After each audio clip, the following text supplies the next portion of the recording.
الرحمن الرحيم فتلقى آدم من ربه كلمات فتاب عليه إنه هو التواب الرحيم. قال المؤلف والمفسر رحمه الله تعالى: قيل إن هذه الكلمات مفسرة بقوله تعالى: قال ربنا ظلمنا أنفسنا وإن لم تغفر لنا وترحمنا لنكونن من الخاسرين. اب مفسر رحمت اللہ علیہ اس آیت مبارک کی تفسیر میں ارشاد فرماتے ہیں کہ اللہ تبارک و تعالی نے جو کلمات سکھلائے وہ کلمات کیا تھے آدم علیہ السلام کو جو سکھلائے گئے. تو فرماتے ہیں کہ ان هذه الکلمات، ان کلمات کی تفسیر قرآن مقدس میں دوسری جگہ پر موجود ہے کہ وہ یہ الفاظ مبارک تھے. اللہ نے یہ دعا سکھلائی، ان کے دلوں کے اندر ڈال دی، جو کہ ایک تو وحی ہوتی ہے نا جی کہ براہ راست اللہ نے کلام فرمایا. ایک وحی کا یہ طریقہ ہوتا ہے کہ اللہ نے فرشتے کو بھیجا اور وہ انسانی شکل میں آ کر اللہ کا پیغام دے گئے. اور ایک طریقہ یہ ہوتا ہے کہ اللہ تبارک و تعالی وہ مضمون جو ہے وہ دل میں ڈال دیتے ہیں، اور دل میں آنے کے بعد بالکل اسی طرح وہ ان کو سمجھ آتا ہے اور جم جاتا ہے کہ اس میں بھی پھر کوئی غلطی نہیں ہوتی. تو اللہ تبارک و تعالی نے آدم علیہ السلام کو جو کلمات سکھلائے ہیں، چونکہ یہ قاعدہ ہے قرآن مقدس میں کہ ایک جگہ اگر کوئی چیز کا ذکر آئے تو دوسری جگہ قرآن پاک اس بات کی وضاحت فرما دیتے ہیں. چونکہ اس آیت میں تو صرف یہ آیا کہ اللہ نے ان کے لیے کلمات ڈالے، تو اب کلمات مبارک کیا تھے اس آیت میں ان کا ذکر نہیں ہے، لیکن دوسری آیات میں ذکر موجود ہے کہ ربنا ظلمنا انفسنا وإن لم تغفر لنا وترحمنا لنكونن من الخاسرین. تو اسی سے یہ بات بھی ہمیں معلوم ہوئی کہ جس طرح سب سے پہلا گناہ کرنے والا جو ہے آسمانوں میں وہ جن ہے، تو اسی طرح یہ بھی معلوم ہوا کہ سب سے پہلی توبہ کرنے والا جو انسان ہے وہ بھی حضرت آدم علیہ السلام. حضرت آدم علیہ السلام ہیں کہ جن کو اللہ تبارک و تعالی نے توبہ کی توفیق عطا فرمائی.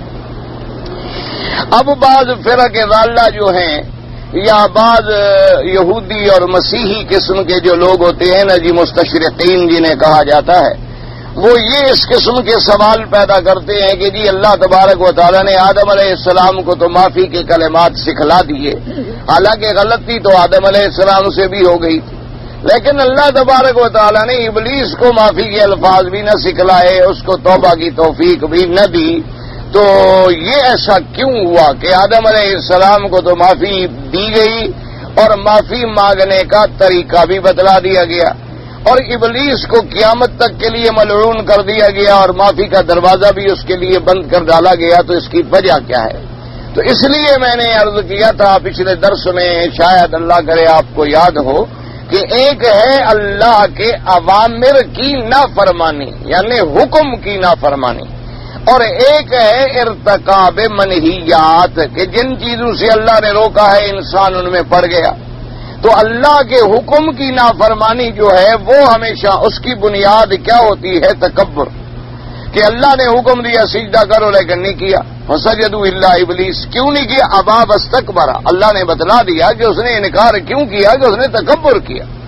اور دوسری جگہ اس نے بلکہ یہ بات واضح ہو گئی کہ قال انا خیر منہ خلقتنی من نار وخلقتہ من طین.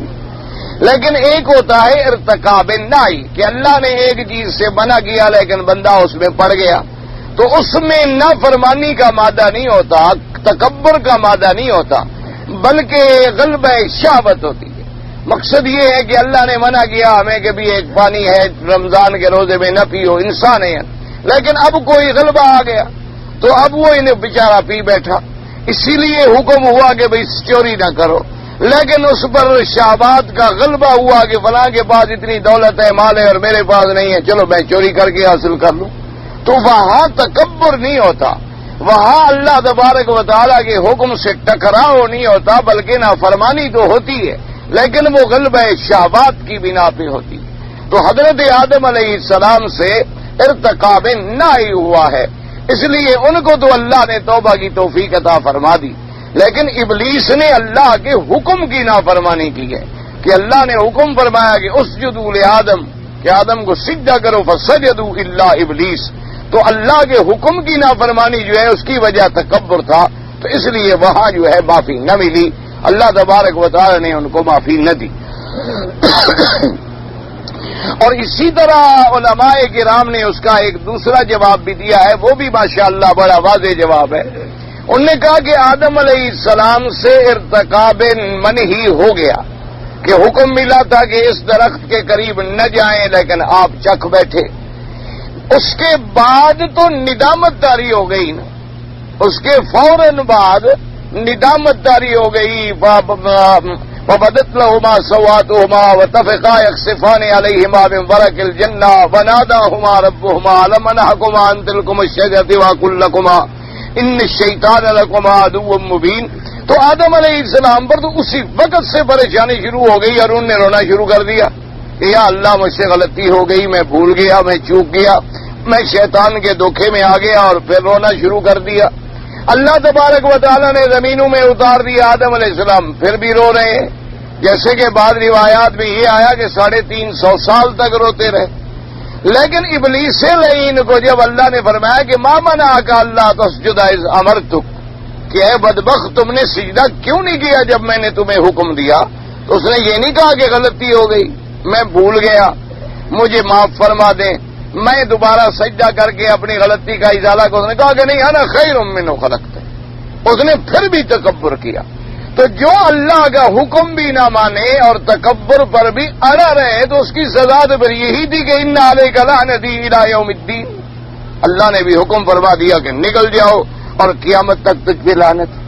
اچھا، اتنی بڑی سزا سننے کے بعد پھر گر جاتا سجدے میں کہ بھئی مجھے لعنتی بنا دیا گیا، مرجوم بنا دیا گیا، مطرود بنا دیا گیا، میں اللہ کی رحمتوں سے دور ہو گیا، پھر گر جاتا خدا کے دروازے پر۔ لیکن اس نے کہا کہ نہیں، فبعزتی کا، مجھے آپ کے جلال کی قسم ہے میں تمہارے بندوں کو گمراہ کروں گا۔ تو اللہ تبارک و تعالیٰ کی اس نے تو باقاعدہ یعنی نعوذ باللہ اللہ کے ساتھ مناظرے والی کیفیت اختیار کر لی، ایک مخلوق ہو کر خالق سے ٹکرانے کا منصوبہ بنا لیا۔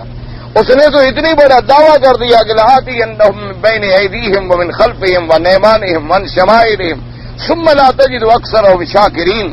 اس نے کہا کہ پروردگار عالم، مجھے بھی تیرے عزت و جلال کی قسم ہے کہ میں تیرے بندوں کو آگے سے، پیچھے سے، دائیں سے، بائیں سے گمراہ کروں گا۔ ثم لا تجد اکثرہم شاکرین، اور پھر تو ان میں سے بہت لوگوں کو نہیں پائے گا شکر کرنے والے، بلکہ وہ کافر ہوں گے، وہ معاصی میں مبتلا ہوں گے۔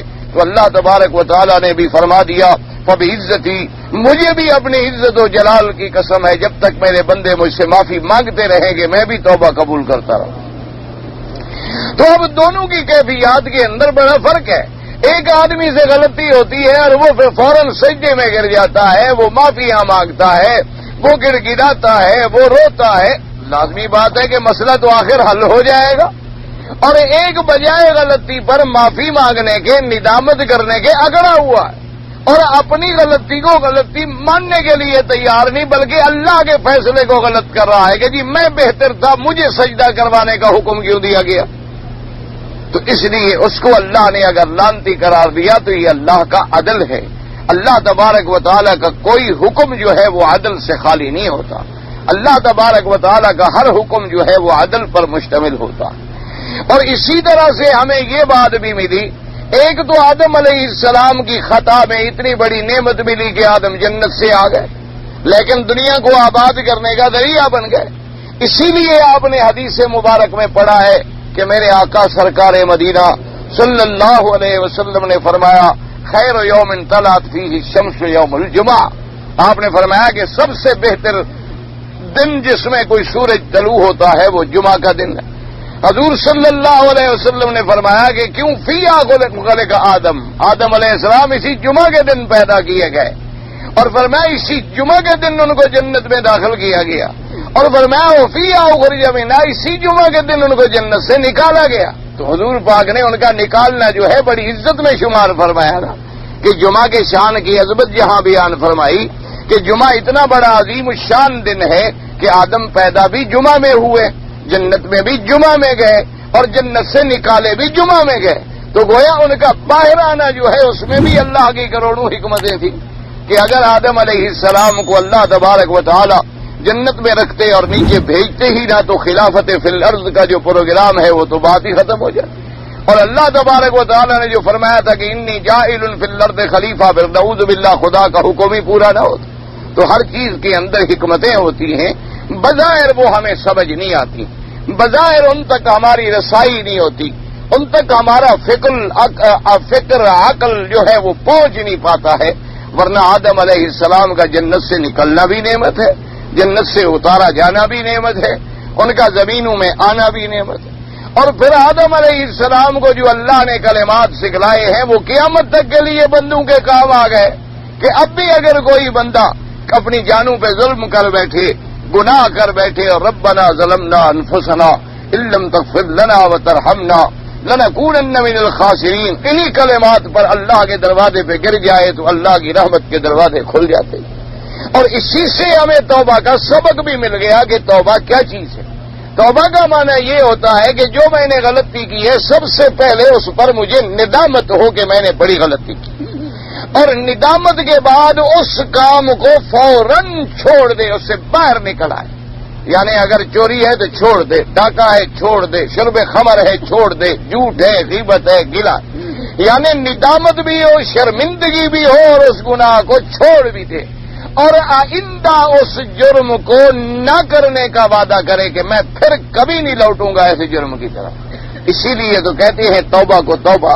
توبہ کا معنی کیا ہوتا ہے کہ الرجوع من المعصیۃ الی الطاعۃ، کہ معصیت اور نافرمانی سے طاعت کی طرف لوٹ آنا، اسی کا نام تو توبہ۔ توبہ کا معنی یہ نہیں ہوتا کہ محض قولی اور لفظی طور پہ آدمی توبہ توبہ یا ربی کہتا رہے۔ توبہ کا معنی یہ ہے کہ اولا التندم، سب سے پہلے اس کو ندامت ہو کہ میں نے جو کام کیا تھا وہ بڑا غلط کام، اور جب ندامت آ جائے اس کو چھوڑ دے اور آئندہ نہ کرنے کا عزم کرے تو یہ توبہ ہوتی ہے۔ اور جب توبہ ان شروط و ارکان کے ساتھ کی جائے جو قرآن و حدیث میں موجود ہیں تو اللہ تبارک و تعالیٰ کی رحمت کے دروازے کھل جاتے ہیں۔ بلکہ توبہ اتنی بڑی چیز ہے کہ صحیح حدیث مبارک میں آیا، میرے پاک نبی صلی اللہ علیہ وسلم رحمت للعالمین سرکار نے فرمایا کہ اللہ افرح بتوبۃ عبد، اللہ تبارک و تعالیٰ اپنے گناہگار بندے کی توبہ سے خوش ہوتے ہیں، اللہ تبارک و تعالیٰ خوش ہوتے ہیں اور فرماتے ہیں عالم عبدی ان لہ ربا یغفر الذنوب، کہ اے ملائکہ میرے اس گناہگار بندے کو بھی پتہ چل گیا ہے کہ میرا بھی تو کوئی رب ہے نا جو میری غلطیاں معاف کرے گا، اسی لیے تو میرے دروازے پہ رو رہا ہے، اسی لیے تو میرے دروازے پہ گڑ گڑا رہا ہے اور معافیاں مانگ رہا ہے۔ اس لیے ملائکہ کو اللہ فرماتے ہیں فاشہدوا انی قد غفرت لہ، تم بھی گواہ ہو جاؤ کہ میں نے اپنے بندے کو معاف کر دیا ہے اور اس کے گناہوں کو معاف کر دیا۔ اسی لیے توبہ جو ہے ایک بہت بڑی بات ہے کہ جیسے کہ ایک بزرگ شاعر نے بھی کہا کہ توبہ کردن در جوانی شیوائے پیغمبری، کہ توبہ کرو جوانی کے اندر، توبہ کرو صحت کے اندر۔ اس لیے میرے آقا نے فرمایا اغتنم خمسن قبل خمسن، آپ نے فرمایا 5 چیزوں کا خیال رکھا کرو۔ تم اپنی جوانی ہے تو بڑھاپے سے پہلے جوانی میں کوئی عبادت کا کام کر جاؤ، زندگی ہے تو موت سے پہلے کوئی اپنی موت کے بعد کے لیے کام کر جاؤ، صحت ہے تو بیماری سے پہلے اپنی موت سے کوئی کام کر جاؤ، اگر تمہیں اللہ نے غنا دیا ہے تو فقر آنے سے پہلے کچھ اپنا کام کر جاؤ۔ اگر تم ایسی تیاری کر لو گے تو پھر اللہ تمہیں کبھی ذلیل و خوار نہیں کرے گا۔ ایک آدمی کہتا ہے اچھا جی کل ہم طواف کریں گے، پتہ نہیں کل بیمار ہو جائیں طواف کرنے کا موقع ہی نہ ملے، کل اگر خدا نہ خواستہ کوئی چوٹ لگ جائے، کوئی بات ہو جائے، ہم چلنے کے قابل بھی نہ رہیں۔ اسی لیے ایک آدمی کہتا ہے کہ چلو جی ٹھیک ہے انشاءاللہ اب جو رمضان کا مہینہ آئے گا نا اس میں ٹھیک ٹھاک خیرات کریں گے، پتہ نہیں رمضان کا مہینہ نصیب ہی نہ ہو، پتہ نہیں ہم رمضان تک زندہ بھی ہوں گے یا نہیں ہوں گے۔ تو اس لیے اصول یہ ہوتا ہے کہ اپنے وقت کا خیال رکھو، اپنی جوانی میں اپنے بڑھاپے کے آنے سے پہلے کچھ کر لو۔ بوڑھے ہو گئے، عاجز ہو گئے، اب آدمی بیٹھا ہوتا ہے نہ چلنے کے قابل، نہ جانے کے قابل، نہ حج کے قابل، نہ صفا مروہ کرنے کے قابل، نہ طواف کرنے کے قابل۔ اسی طرح فرمایا کہ تم صحت اللہ نے دی ہے تو صحت میں کچھ کر لو، پتہ نہیں کل بیماری آ جائے۔ اللہ نے آج دولت دی ہے، پتہ نہیں کل چھین لے۔ آج ہمارے پاس اگر 4 پیسے ہیں، اگر تم آج 1 روپیہ بھی خیرات کر سکتے ہو تو کر لو، اس تصور میں نہ رہو کہ مجھے 10 ریال ملیں گے پھر کروں گا، پتہ نہیں 1 ریال بھی چلا جائے پھر یہ بھی دینے کی توفیق نہ مل سکے۔ اس لیے حکم ہوتا ہے تو آدم علیہ السلام کے ان اسباق میں، آدم علیہ السلام کے ان کلمات میں، آدم علیہ السلام کی اس ندامت میں، آدم علیہ السلام کے اس تضرع اور گریہ و زاری میں ان کے اولاد کو کتنا بڑا سبق ملا۔ تو ہر چیز میں اللہ کی حکمتیں ہوتی ہیں، اس لیے کہا گیا کہ یہ کلمات تھے جو اللہ نے ان کے دلوں میں ڈالے۔ فَتَلَقَّى آدَمُ مِن رَّبِّهِ كَلِمَاتٍ فَتَابَ عَلَيْهِ۔ اب مفسر فرماتے ہیں وَرَوَى هَذَا عَن مجاہد وسعید بن جبیر وابن العالد والربیع بن انس والحسن وقتادہ محمد بن کعب القرظی وخالد بن معدان وعطاء الخراسانی وعبد الرحمن بن زید بن اسلم، ان سب حضرات نے کہا کہ یہی کلمات تھے، ربنا ظلمنا انفسنا وان لم تغفر لنا وترحمنا لنكونن من الخاسرین۔ اسی لیے علماء نے فرمایا کہ جب آدمی اپنے اللہ سے معافی مانگے تو پہلے اپنی غلطی کا اعتراف کرے، جیسے کہ آدم علیہ السلام نے اعتراف کیا کہ ربنا ظلمنا انفسنا، اور پھر اللہ کی ان صفات سے اللہ کے آگے درخواست پیش کرے جن صفتوں میں رحمت ہے، جن صفتوں کے اندر اللہ تبارک و تعالیٰ کا کرم ہے۔ کیوں اللہ کی صفات یہ بھی ہے کہ یا قہار، اب کہ یا قہار مجھے معافی دو تو یہ ذرا مناسبت نہیں ہوگی، کہے کہ یا ستار تم ستار ہو اور میرے گناہوں پہ پردہ ڈال۔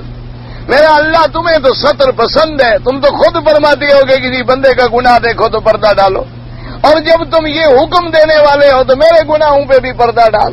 تو جب ان صفات کی مناسبت کے ساتھ اپنے اللہ کے آگے درخواست کرتا ہے تو وہ زیادہ با اثر ہوتی۔ اس لیے آدم علیہ السلام نے یہ نہیں کہا کہ یا اللہ، کہا ربنا، تو ہی تو ہمارا رب ہے، تو ہی تو پیدا کرنے والا ہے، تو ہی تو پالنے والا ہے، تو ہی تو جنتوں میں بھیجنے والا ہے، تو ہی تو ساری چیزوں کے کھانے کی اجازت دینے والا ہے۔ غلطی ہو گئی، پھر اپنی غلطی کا اعتراف کرے کہ ظلمنا انفسنا، ہم نے اپنے جانوں پہ خود ظلم کیا ہے۔ اور اسی سے واضح ہو گیا کہ اللہ زبردستی نہیں کرواتے۔ کیوں یہ جو جاہل کہتے ہیں جی اللہ نے لکھ دیا ہے تو پھر وہ تو ہوگا، اللہ نے لکھ دیا ہے پھر ہم تو مجبور ہیں، مجبور ہوں تو پھر ہم نے ظلم کیا کیا؟ آدم علیہ السلام نے ہمیں سبق پڑھایا کہ ربنا ظلمنا انفسنا، ہم نے خود ظلم کیا ہے اپنی جانوں۔ آپ نے تو ہمیں منع فرما دیا تھا کہ درخت کے قریب مت جاؤ، آپ نے تو ہمیں حکم دے دیا تھا کہ کلا منہا رغدا حیث شئتما ولا تقربا هذه الشجرة فتكونا من الظالمین۔ اللہ تم نے تو سمجھا دیا، درخت دکھلا دیا، ساری جنت کے میوے ہمارے حوالے کر دیے، یہ تو ہم نے زیادتی کی کہ اتنی نعمتوں کے بعد پھر ایک اور درخت کھانے میں لگ گئے۔ تو اس لیے سب سے پہلے آدمی یہ اعتراف کرے کہ جو غلطی کرتے ہیں وہ ہم کرتے ہیں، جو گناہ کرتے ہیں وہ ہم کرتے ہیں، جو زیادتی کرتے ہیں وہ ہم کرتے ہیں، اور ہم اپنے عقل سے، فکر سے، اپنے اختیار سے وہ کرتے ہیں، تب ہی تو ہمیں وہ سزا ملتی ہے۔ باقی یہ معاملہ جو ہوتا ہے یہ ہر چیز تقدیر میں لکھی ہوئی ہے، اس کا مطلب یہ ہے کہ اللہ کے علم میں ہوتا ہے کہ میرے اس بندے نے یہ کرنا ہے، اس لیے انہوں نے ہمارے کرنے سے پہلے ایک چیز لکھ دی۔ لیکن وہ ہمیں مجبور نہیں کرتے کہ تم کفر کرو، ہمیں مجبور نہیں کرتے کہ تم زبردستی یہ کام کرو۔ اگر اللہ خود مجبور کر کے کروائے تو پھر سزا دینے کا کیا معنی، پھر ہمیں ہاتھ پاؤں دینے کا کیا فائدہ، پھر ہمیں عقل دینے کا کیا فائدہ؟ یہ تو ایسا ہوا نا کہ کسی کو آپ کہیں کہ جی یہ محل ہے، اس کے اندر تمام نعمتیں موجود ہیں، لیکن نہ تم اندر جا سکتے ہو، نہ کھا سکتے ہو، نہ فائدہ اٹھا سکتے ہو، محل تمہارا ہے۔ یہ کوئی عقل کی بات ہے کہ آدمی ایک آدمی سے کہہ دے کہ یہ محل تو تمہارا ہے، اس کے اندر ہر چیز تمہاری ہے، لیکن اندر بھی آپ نہیں جا سکتے، ان نعمتوں سے آپ فائدہ بھی نہیں اٹھا سکتے، اور ان کو آپ بیچ بھی نہیں سکتے، خود بھی نہیں کھا سکتے، کسی کو دے بھی نہیں سکتے۔ وہ کہے گا ایسے محل دینے کا کیا فائدہ؟ تو پھر اللہ نے ہمیں دماغ کیوں دیا؟ اللہ نے ہمیں عقل کیوں دیا؟ اللہ نے ہمیں ہاتھ پاؤں کیوں دیے؟ اللہ نے ہمیں چلنے کی قوتیں کیوں دی؟ دیکھنے اور سننے کی قوتیں، سمجھنے کی قوتیں کیوں دی؟ ہمیں رات اور دن میں فرق کرنے کی تمیز کیوں دی؟ اس لیے آدم علیہ السلام نے ہمیں سکھلایا کہ ربنا ظلمنا انفسنا، کہ ہم نے اپنے نفسوں پہ خود ظلم کیا ہے، خود ظلم کیا ہے کہ ہم حد سے گزر گئے کہ ہر نعمت موجود ہے لیکن کہا اس درخت کو بھی کھا لے، تو ہم نے زیادتی کی اپنی جانوں پر۔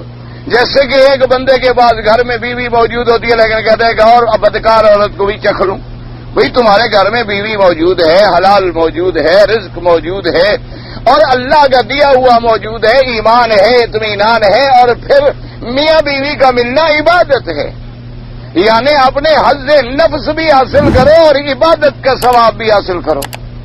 اتنا بڑا اللہ نے جب تم پر کرم کیا ہوا اور تم حرام کے اندر منہ مارتے پھرو تو پھر اس سے بڑا ظلم کیا ہوگا؟ اس لیے کہا گیا کہ ربنا ظلمنا انفسنا وان لم تغفر لنا وترحمنا لنکونن من الخاسرین، اور اس کے بعد یہ بھی واضح کر دیا کہ ان لم تغفر لنا، اگر تو ہمیں معاف نہ کرے تو معاف کرنے والا کون ہے؟ اللہ تبارک و تعالی۔ ان لم تغفر لنا وترحمنا، اور تو رحم نہ کرے، اگر اللہ رحم نہ کرے تو ارحم الراحمین، تو اس کی شان ہے، پھر کون ہم پر رحم کرے گا؟ اور اگر تو بخشش بھی نہ کرے، رحم بھی نہ کرے، نتیجہ کیا نکلے گا؟ لنکونن من الخاسرین، کہ ہم تو ہو جائیں گے ان لوگوں میں جو گھاٹے والے ہیں، جو تروٹے والے ہیں، جو خسارے والے ہیں، پھر تو ہماری دنیا بھی برباد ہو گئی اور عقبہ بھی برباد ہو گئی۔ تو ایک دعا کے اندر اندازہ کریں کہ کتنا سبق ہے، کہ سب سے پہلے ربوبیت کا اقرار ہے، اس کے بعد اپنی خطاؤں کا اقرار ہے، اس کے بعد اللہ کے غفور ہونے کا صفات کا اظہار ہے، پھر اللہ کے ارحم الراحمین ہونے کا اظہار ہے، اور اس کے بعد اگر معافی نہ ملے تو اپنے خسارے میں جانے کا اقرار ہے۔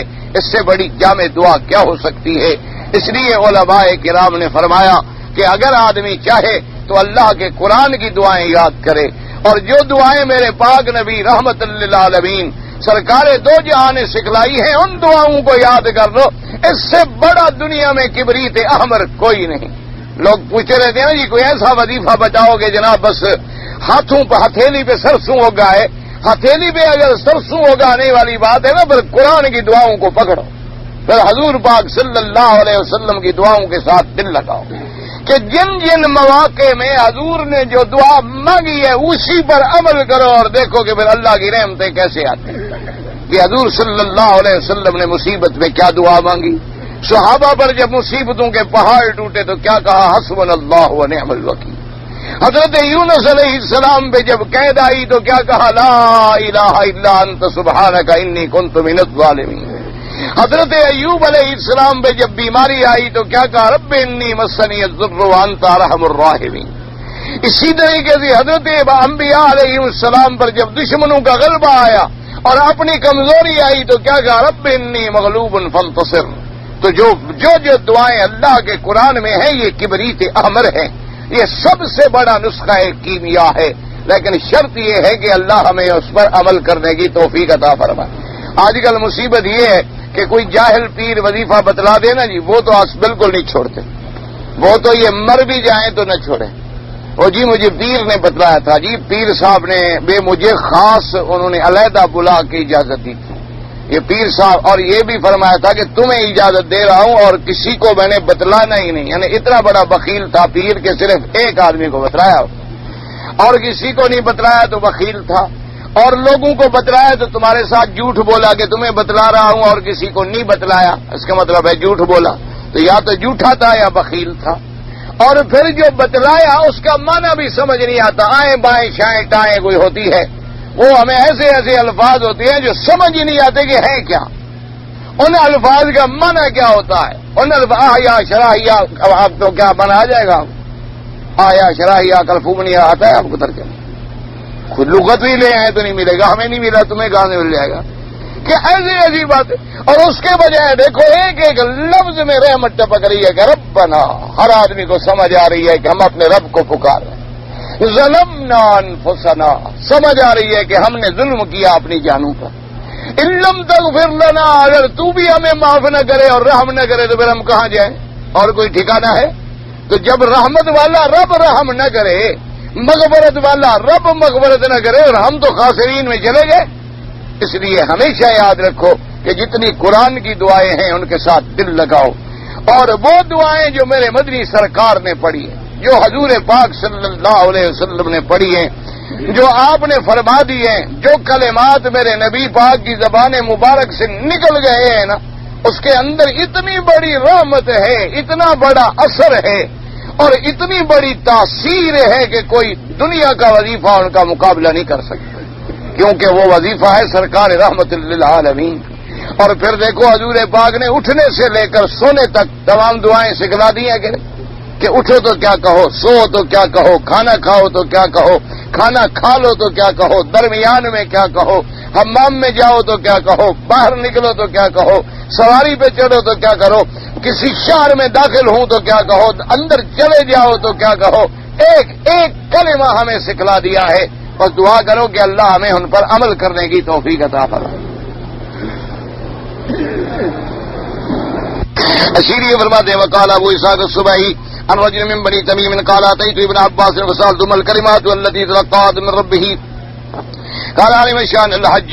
اب ایک روایت پاک میں یہ آیا کہ ایک آدمی ہیں بنی تمیم قبیلے سے، وہ کہتے ہیں کہ میں حضرت ابن عباس کی خدمت میں آیا اور میں نے آپ سے آ کے کہا کہ فسالتہ مل کلمات التي تلقى آدم من ربه، کہ حضرت ابن عباس ہمیں یہ بتلائیں کہ وہ کون سے کلمات تھے جو اللہ نے آدم کو سکھلائے.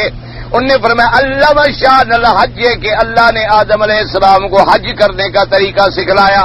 حضرت ابن عباس رضی اللہ تعالیٰ عنہ، کیونکہ انسانوں میں سب سے پہلے حج کرنے والے کون ہیں؟ آدم علیہ السلام. کیوں؟ اور تو کوئی بندہ پیدا ہی نہیں ہوا تھا نا، سب سے پہلے تو آدم علیہ السلام. اچھا اگر یہ قول بھی لیا جائے تو ٹھیک ہے، جب آدم حج کریں گے تو طواف بھی کریں گے، طواف کریں گے تو صفا بھی دوڑیں گے، مینا بھی جائیں گے، عرفات بھی جائیں گے تو دعائیں بھی کریں گے اور استغفار بھی کریں گے، تو اسی کے اندر یہ ساری چیزیں آ گئیں.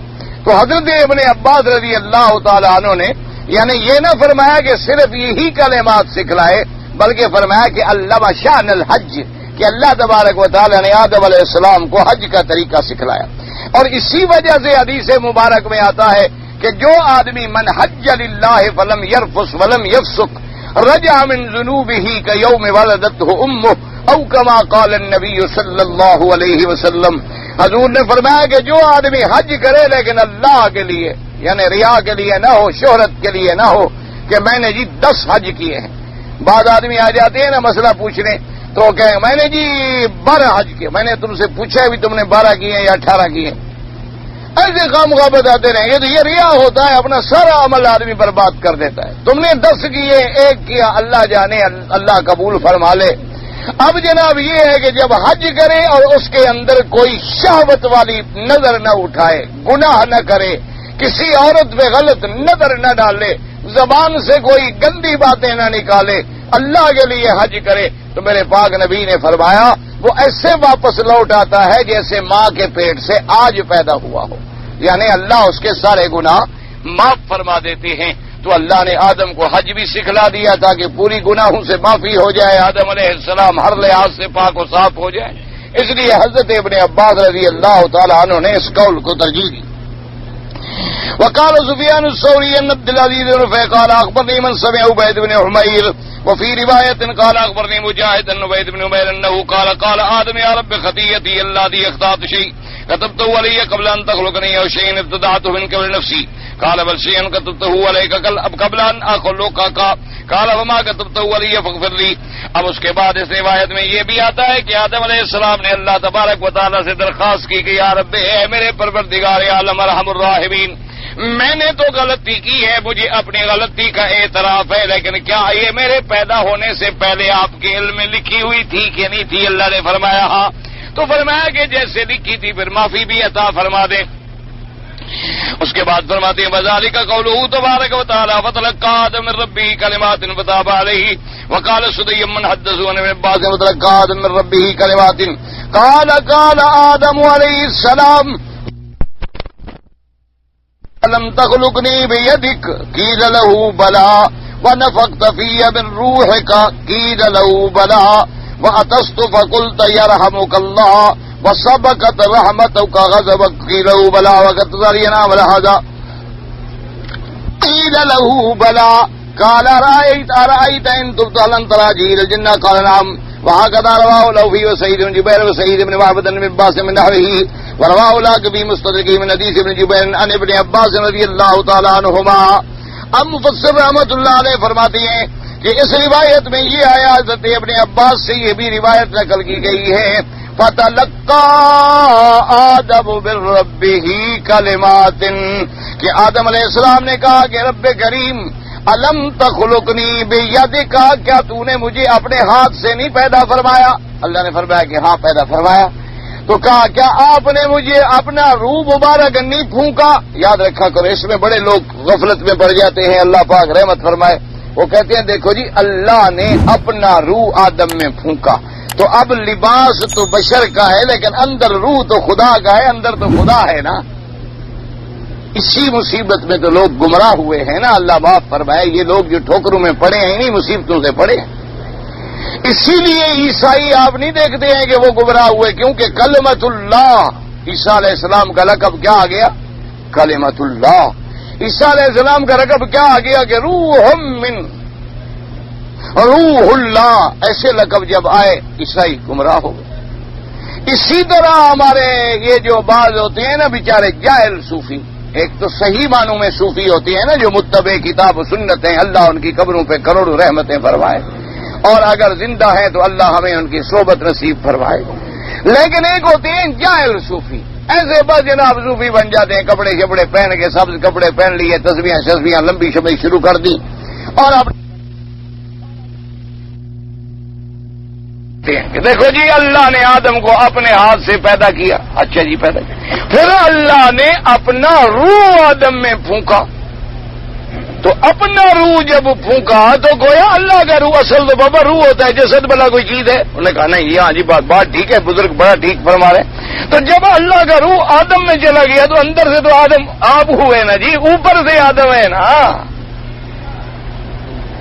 اور جناب غلطی بھی آپ کرتا ہے، پکڑتا بھی آپ ہے، آپ نے خود ہی تو کھایا تھا وہ درخت۔ اب یہ نہ سوچا ہو بدبختو اللہ تو کھانے سے پاک ہے، یہ نہ سوچا نعوذ باللہ کہ اللہ کھانے سے پاک ہے، اور اگر اندر خدا ہے اور لباس آدم کا ہے، آدم کے کپڑے اتر گئے، نعوذ باللہ خدا ننگا ہو گیا۔ جاہل لوگ ہوتے ہیں، اب کیا کریں؟ کون ان کو سمجھائے ما سوائے اس کے کہ اللہ پر رحمت کرے، اللہ ہدایت عطا فرمائے۔ یاد رکھو مانا یہ ہوتا ہے کہ اللہ نے جو ارواح پیدا فرمائے ہیں تو جو روح اللہ نے پیدا فرمائی تو وہ اللہ کی ہے نا۔ جیسے اللہ نے فرمایا یہ میرا گھر ہے، کیا مانا اللہ اس گھر میں رہتے ہیں؟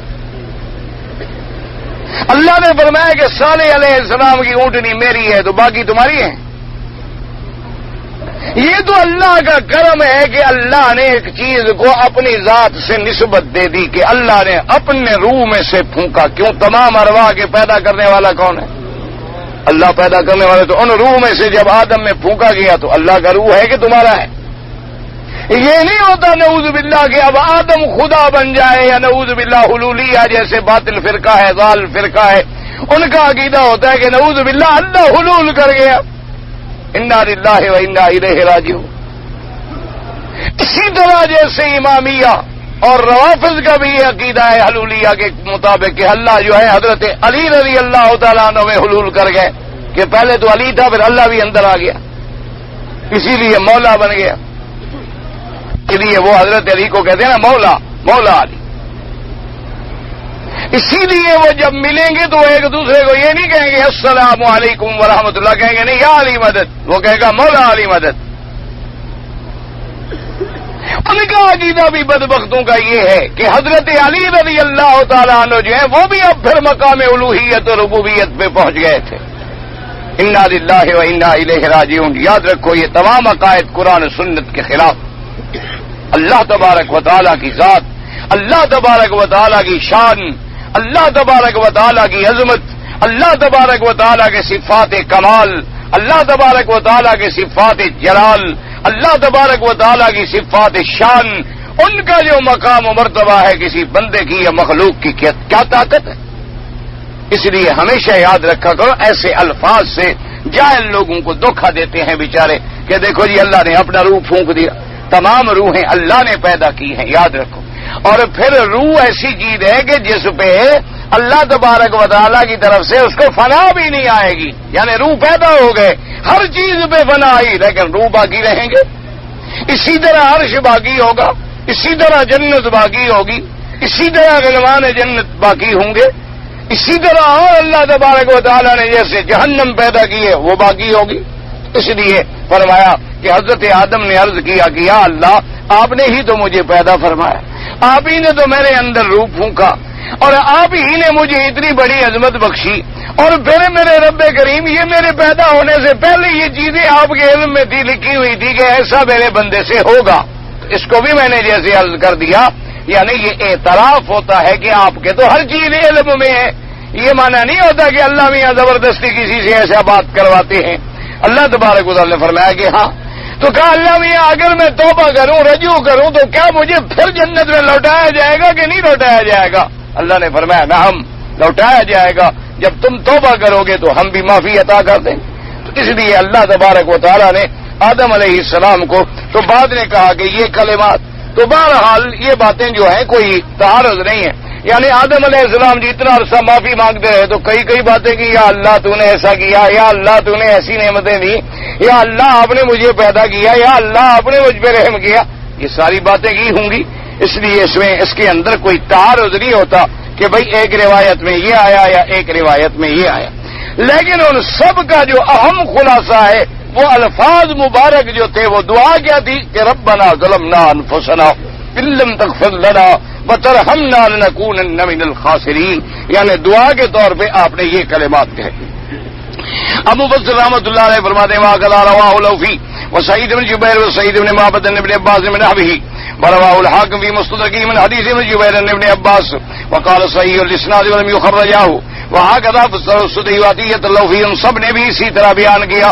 وقد روى ابن ابی حاتم حدیثا شبیہا بهذا فقال، اب مفسر رحمۃ اللہ علیہ فرماتے ہیں کہ ابن ابی حاتم نے بھی ایک حدیث نقل کی ہے، وہ بھی اسی کے مشابہ، اسی سے ملتی جلتی ہے، اور وہ کیا ہے؟ اس کے بعد نقل فرماتے ہیں حدثنا علی بن الحسین بن اشکاب قال حدثنا علی بن عاصم بن سعید بن ابی عروبۃ عن قتادہ عن الحسن عن ابی بن کعب رضی اللہ تعالی عنہ قال قال رسول اللہ صلی اللہ علیہ وسلم قال آدم أرأيت يا ربي إن تبت ورجعت عائدي إلى الجنة قال نعم، فذلك قوله تبارك وتعالى فتلقى آدم من ربه كلمات۔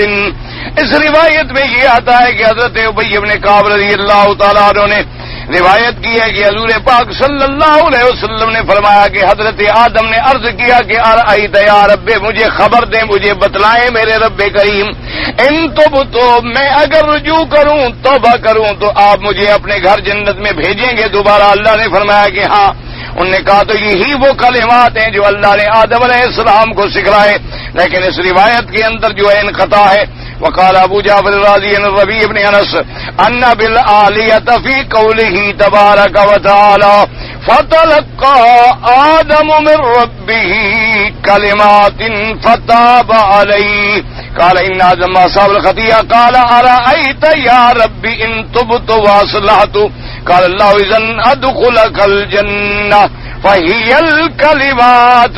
اب مبصر رحمۃ اللہ علیہ فرماتے ہیں کہ ابی عالیہ سے یہ بھی روایت آئی ہے کہ اللہ پاک نے آدم علیہ السلام کو کلمات سکھلائے، پھر اللہ تبارک و تعالی نے ان پہ مہربانی کی، ان کی توبہ قبول کی کہ آدم علیہ السلام سے جب غلطی ہو گئی تو انہوں نے کہا کہ میرا اللہ مجھے بتلائیں، مجھے خبر دے کہ ان تو اصلاح تو اگر میں توبہ کروں، اگر میں رجوع کروں، اگر میں اپنی غلطی کی اصلاح کروں تو کیا مجھے آپ معافی دیں گے؟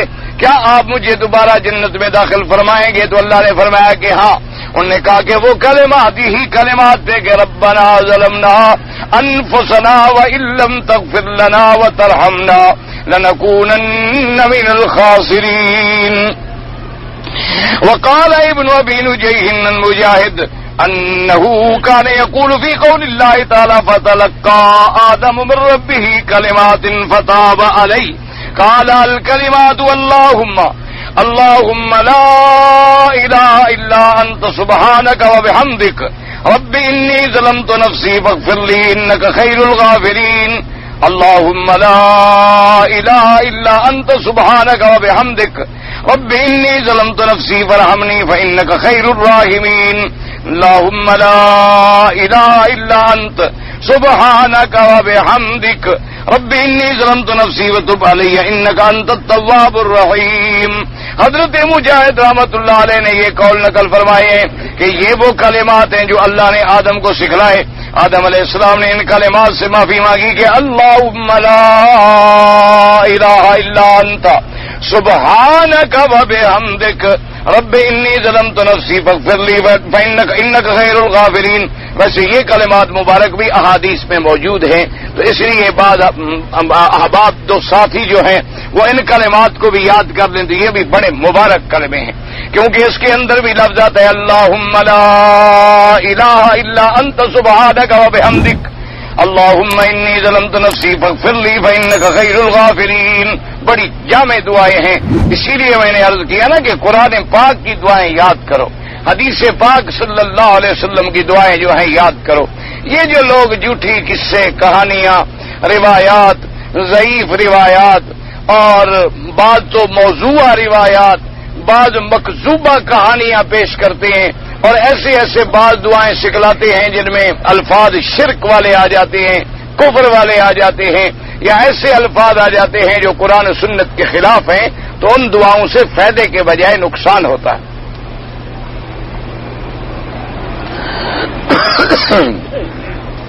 تو انہوں نے کہا کہ حضرت آدم علیہ السلام نے ان کلمات سے دعا کی، اللہم لا الہ الا انت سبحانک وبحمدک رب انی ظلمت نفسی فتب علی انک انت التواب الرحیم۔ وقوله تبارک وتعالی انہ هو التواب الرحیم، کیا معنی انہ یتوب علی من تاب الیہ واناب۔ اللہ تبارک و تعالی اس کی توبہ قبول فرماتی ہیں، اس کو معافی عطا فرماتی ہیں جو اللہ کی طرف لوٹے، جو معصیت کو چھوڑ کے اطاعت کی طرف لوٹے، جو شرمندگی کی طرف لوٹے، اللہ سے معافی مانگے تو وہ توبہ قبول فرمانے والے۔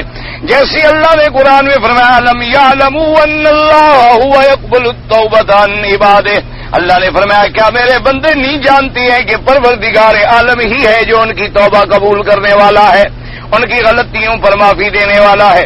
اور کیسا کلمہ فرمایا ان اللہ، مؤکد کلام کے تحقیق اللہ، اور اس کے بعد ضمیر فصل لایا گیا کہ ہوگا، کہ وہ یعنی ہو اللہ، وہی یقبل التوبۃ، مضارع کا صیغہ لایا گیا کہ ہمیشہ آئندہ کے لیے بھی جب کوئی بندہ توبہ کرے وہ قبول فرمانے والے ہیں۔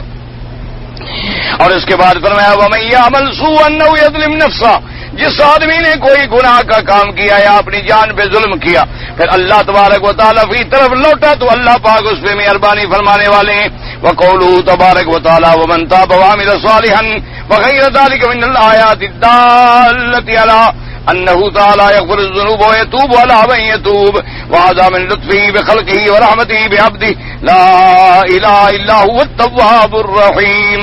اور جو شخص توبہ کرے اور اعمال کرے اچھے، تو یہ بات دلالت کرتی ہے اس بات کے کہ اللہ تبارک و تعالیٰ گناہوں کے معاف کرنے والے ہیں، اور یہ بھی اللہ کا رحم ہے، اللہ کا کرم ہے، اللہ کا فضل ہے کہ اپنے بندوں کو وہ معافی عطا فرماتے ہیں۔ اگلی آیت چونکہ اسی کے ساتھ متعلق ہے وہ بھی پڑھ لیں کیونکہ اس کے اندر زیادہ تفصیل کی ضرورت ہے ہی نہیں۔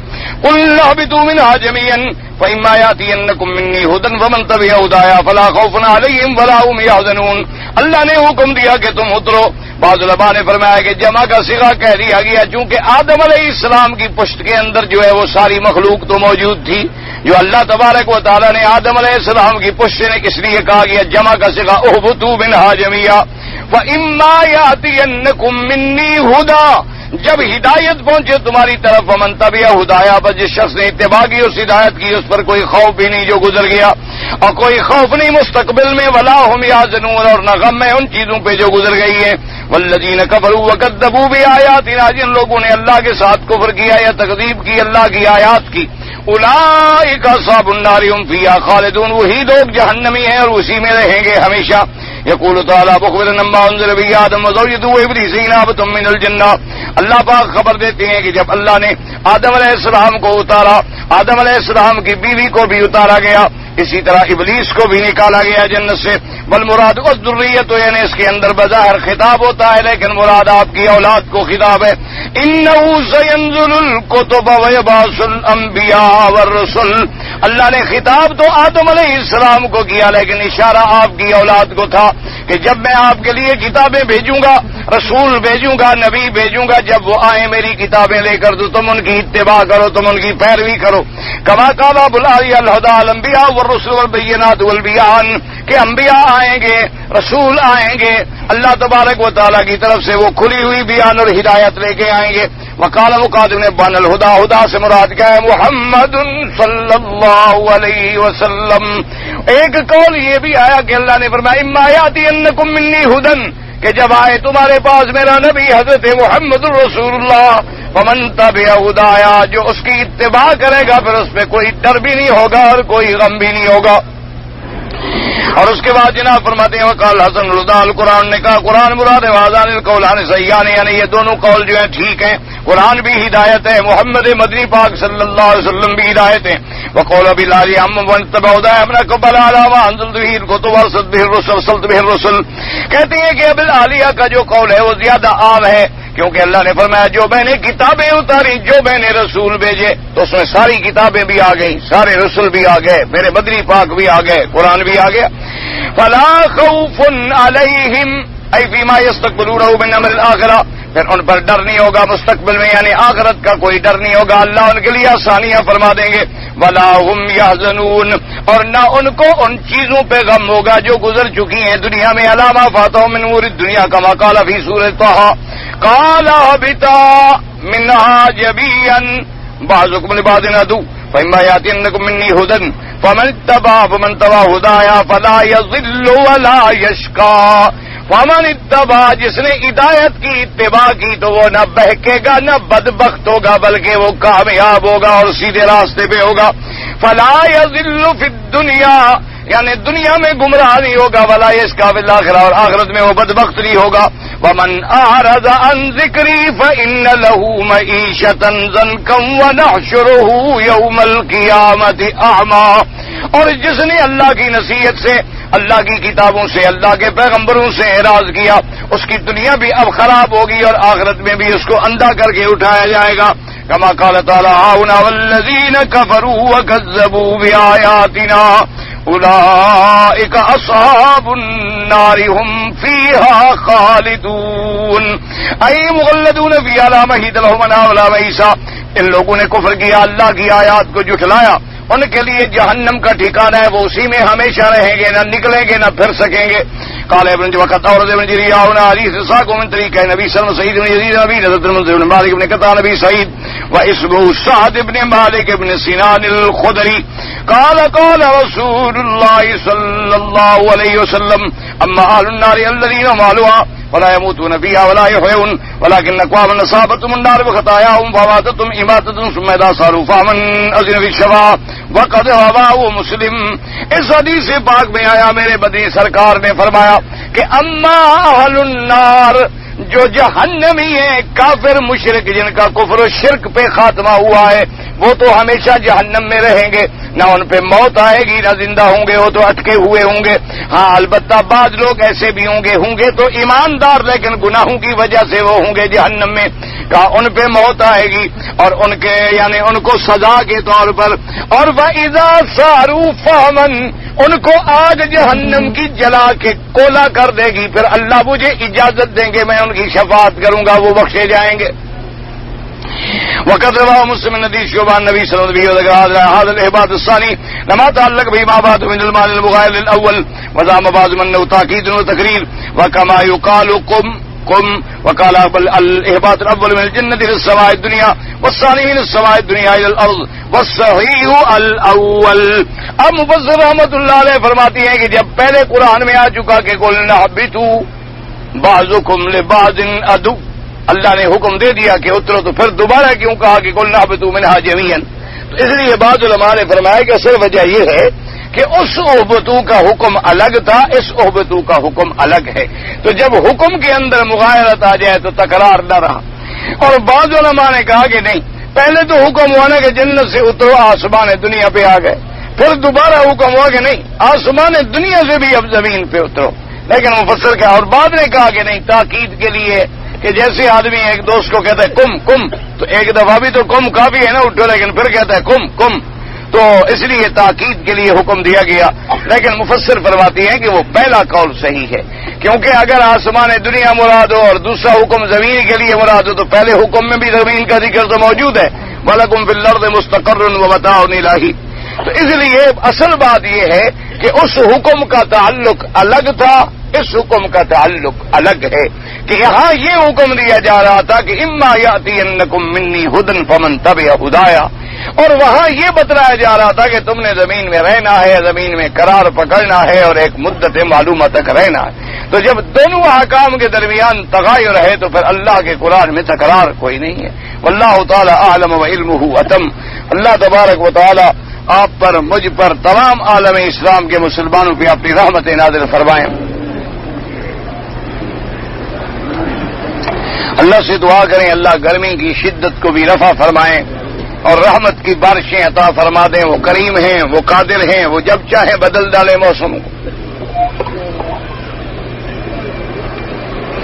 کہتا ہے کہ میں نے سنا ہے کہ یہ ہاتھی ہیں یا بندر ہیں یا یہ چیزیں جو ہیں یہ بعد میں، پہلے یہ بندر تھے اور ہاتھی تھے اور پتہ نہیں کیا تھے، پھر بندے بن گئے، انسان بن گئے۔ بھئی یہ تو جاہل، یہ تو ایسے لوگوں کا قول ہے جو نظریہ ارتقاء پر ہیں کہ بندر ایستا ایستا ترقی کرتے کرتے کرتے انسان بن گئے، جاہلوں کا عقیدہ۔ اللہ تبارک و تعالیٰ نے ہم قرآن میں فرما دیا کہ ہم نے آدم کو پیدا کیا اور ہمیں حضور نے فرما دیا کہ تم سب آدم کی اولاد ہو، کلکم بنو آدم و آدم من تراب، اور آدم کو اللہ نے مٹی سے پیدا کیا۔ اور پھر آدم علیہ السلام کا پیدا ہونا، بی بی حوا کا پیدا ہونا، آدم علیہ السلام کا مسجود الملائکہ بنایا جانا، آدم علیہ السلام کو اللہ کی طرف سے پڑھایا جانا، یہ سب قرآن میں موجود ہے۔ تو پھر زبردستی کوئی بندر کی اولاد بنے تو اس کی مرضی، اگر اس کو شوق ہے کہ میں ضرور آدم سے کٹ کے بندر کی اولاد بنوں تو ہمیں کوئی اعتراض نہیں، ہمیں تو اس میں کوئی اعتراض نہیں، ہمیں تو نہ کوئی تکلیف ہے نہ کوئی اعتراض ہے۔ ہمیں بہرحال یقین ہے الحمدللہ قرآن و سنت کے مطابق کہ ہم آدم کی اولاد ہیں، آدم علیہ السلام ہی ہمارے ابا ہیں اور حوا علیہ السلام ہماری اماں ہیں۔ اسی توالد و تناسل سے اللہ نے ان میں اولاد پیدا کی، پھر قابیل حابیل اور اولادیں پیدا ہوئیں، پھر اسی طرح یہ سلسلہ چلتا آیا حضرت نوح علیہ السلام تک۔ پھر زمانے نوح علیہ السلام میں کفر بڑھ گیا تو اللہ کا غضب آیا، تمام مخلوق کو اللہ نے تباہ و برباد کر دیا، طوفان میں ختم ہو گئی۔ صرف وہ لوگ بچ گئے جو نوح علیہ السلام کے ساتھ کشتی میں سوار تھے۔ ان لوگوں میں ان کے 3 بیٹے تھے، حام، سام اور یافس۔ تو پھر ان 3 میں سے آگے نسل چلی اور آگے اولادیں بنی۔ اللہ تبارک و تعالی رحمت فرمائے۔ یہ بندر شندر، یہ جانور وغیرہ جو ہیں تو پہلے بھی موجود تھے اور آدمی بھی موجود۔ ہاں یہ قرآن میں موجود ہے کہ بنو اسرائیل نے جب اللہ کی نافرمانی کی، اللہ کا ان پر ایک عذاب مسخ کا آیا کہ اللہ نے حکم دیا کونوا قردۃ خاسئین کہ تم جو ہے بندر بن جاؤ۔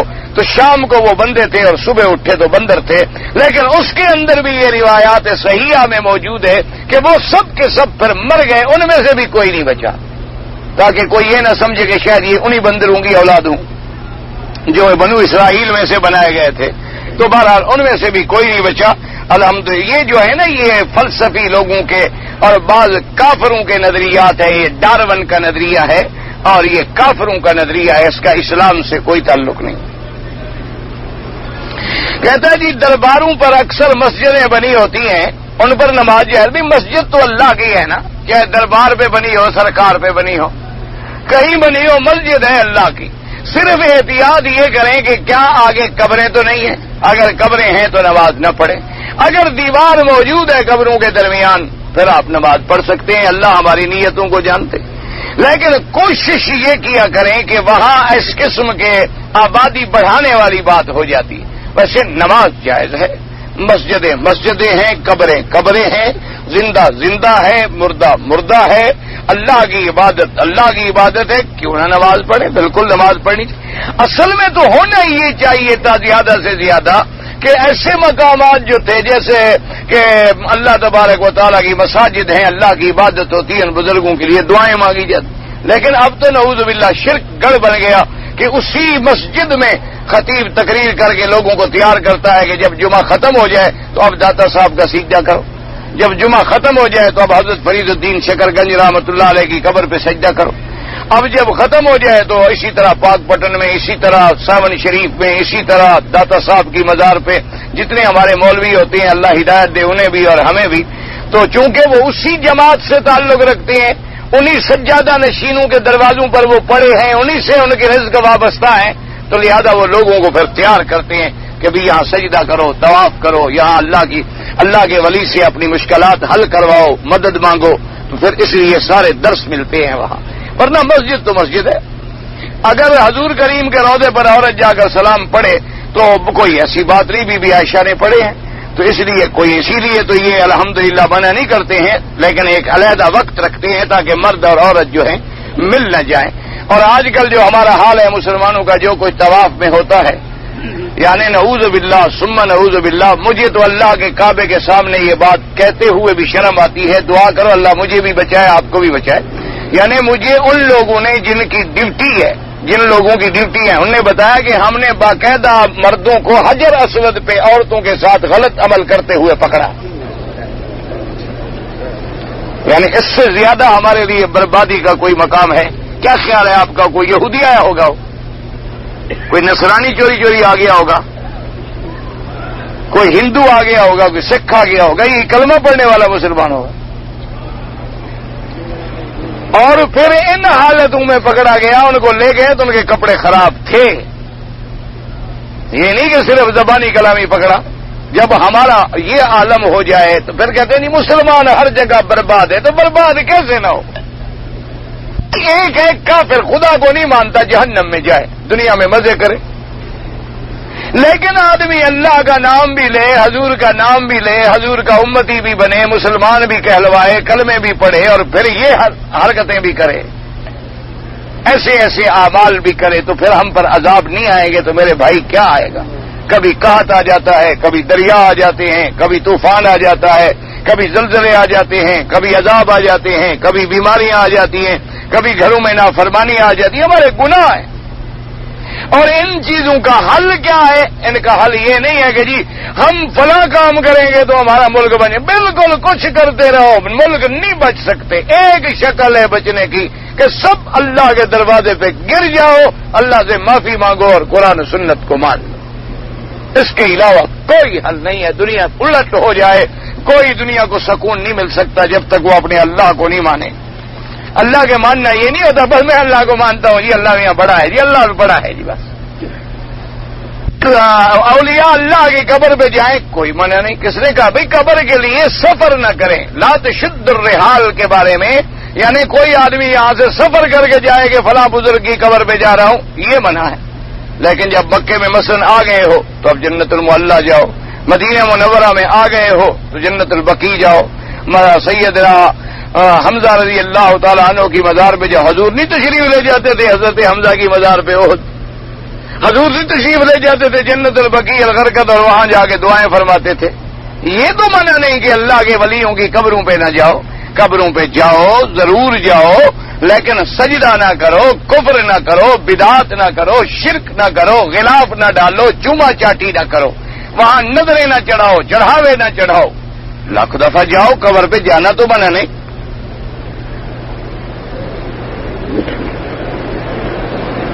کہتے جی اگر کوئی آدمی طلاق کا مسئلہ لے کر جائے تو پہلے جو مفتی فتویٰ دینے والا ہے اس سے پوچھے گا کہ تم کس امام کے مسلک کی پیروی کرتے ہو، تو تم جو مسئلہ لے کر جس مفتی کے پاس جاؤ گے پہلے تمہیں بھی تو پتا ہوگا نا اس مفتی کا کیا مسلک ہے، جس کے پاس تم مسئلہ لے کر جا رہے ہو پہلے تمہیں بھی تو پتا ہے نا کہاں جا رہے ہو، تو جب تمہیں پتا ہے اس کو پوچھنے کی کیا ضرورت ہے؟ اگر کسی مسلک کے بارے میں بھی فتویٰ دے گا الحمدللہ تو تمام ائمہ کرام جو ہیں وہ متبع قرآن و سنت ہیں، صرف ان کی اپنی اپنی تھنکنگ ہے، فہم ہے، سوچنے سمجھنے کے انداز ہیں، اور بعض ائمہ کو ایک فرمان پہنچا ہے، بعض کو ایک فرمان نہیں پہنچا۔ اس زمانے میں ٹیلی فون تو تھے نہیں کہ ہر کوئی ٹیلی فون کر کے پوچھ لیتا سیدنا ابو بکر صدیق سے مسئلہ، نہ اس زمانے میں فیکس لگی ہوئی تھی کہ فیکس کر کے پوچھتی حضرت عمر اس میں کیا مسئلہ ہے، نہ اس زمانے میں یہ آپ کے پاس پیجر تھے، نہ یہ ٹیلی کام تھے، یہ موبائل ٹیلی فونوں کا کوئی سلسلہ تھا، نہ ٹی وی تھی، نہ مواصلات تھے۔ وہ تو ایک صحابی نے ایک حدیث سنی اور چل پڑے، شہید ہو گئے، انہوں نے تو بس وہی حدیث سنی، اس کے بعد جو حدیث مبارک آئی ہے اس صحابی نے سنی ہی نہیں. اس زمانے میں تو حالات یہ تھے نا میرے بھائی کہ ایک صحابی نے مدینہ پاک سے مثلا سفر کیا جہاد کا, جنگ کرتے کرتے کرتے کرتے کرتے چین تک اسلام کے جھنڈے گاڑ دیے, وہ واپس آ ہی نہیں سکا, قبریں بھی وہاں بن گئی. تو جو حدیثیں اس کو یاد تھی وہ وہی پہنچاتا رہا, اپنا اللہ کا دین سمجھاتا رہا. اس لیے بہرحال کوئی ایسی بات نہیں ہے.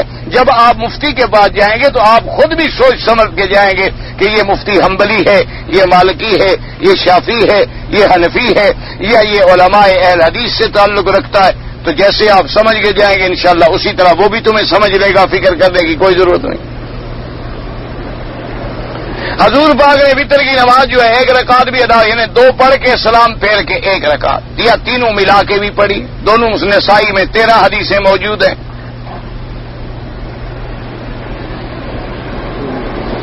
مینا کے واجبات پورا کر کے مکہ آ گئے, طواف زیارت کرنا باقی تھا کہ فوت ہو گئے, ٹھیک ہو گیا, حج ان کا ہو گیا الحمدللہ. ان کے ورثاء ان کی طرف سے باقی ادا کر دیں تو ٹھیک ہے, نہ بھی کریں اللہ کے یہاں وہ حاجی ہو گئے. اگر والدین کے لیے حج عمرہ ہو سکتا ہے ہو سکتا ہے. امام مہدی جو ہے, یہ وہ مہدی جو شیعہ کہتے ہیں یہ تو جھوٹ ہے کہ مہدی المنتظر غار میں چھپا ہوا ہے, حسن عسکری کا بیٹا ہے. یہ تو بالکل غلط بات, کیونکہ حسن عسکری نے خود فرمایا کہ میرا کوئی بیٹا ہے ہی نہیں. اچھا, اور یہ ہے بھی کوئی عجیب بوجھ بجکڑ لوگ, ایسے لوگ ہیں. ادھر تو تعریف کرتے ہیں امام مہدی, ادھر کہتے ہیں بیٹھا بھی غار میں ننگا ہے, بیچارے کے پاس کپڑے بھی نہیں. قوم ہے کوئی عجیب, مجھے تو سمجھ نہیں آئی. انہوں نے آج تک کسی کی تعریف کی ہی نہیں. یہ بظاہر اہل بیت کا بڑا دعویٰ کرتے ہیں, لیکن اہل بیت کی جتنی یہ توہین کرتے ہیں اتنا کوئی دنیا میں فرقہ ہی پیدا نہیں ہوا. بی بی فاطمہ کی بڑی عظمت کریں گے لیکن کہیں گے حضرت عمر نے پاؤں مارا تو حمل گر گیا. یہ تعریف ہے؟ حضرت عمر نے جا کے ان کا گھر کو آگ لگا دی, یہ تعریف ہے؟ اچھا, پھر کہتے ہیں کہ بی بی فاطمہ الزہرا جو آئی تو حضرت علی کو کہا کہ اچھا تم تو گھر میں ایسے چھپے ہوئے ہو جیسے بچہ ماں کے رحم کے اندر چھپا ہوا ہوتا ہے. یہ تعریف ہے؟ انا للہ بھائی, عجیب یہ فرقہ ہے. دعا کرو اللہ ہدایت. بھائی ہم تو بس دعا ہی کر سکتے ہیں نا, اور تو کچھ نہیں کر سکتے کہ اللہ ان کو ہدایت, اللہ ہمیں بھی ہدایت دے, اللہ ان کو بھی ہدایت, اللہ انہیں بھی صراط مستقیم نصیب کرے. تو اس لیے یہ تو مہدی ویدی والا چکر جو ہے یہ تو ہے غلط, یہ تو یاد رکھو. البتہ حضور پاک نے فرمایا کہ عیسیٰ علیہ السلام کے زمانے سے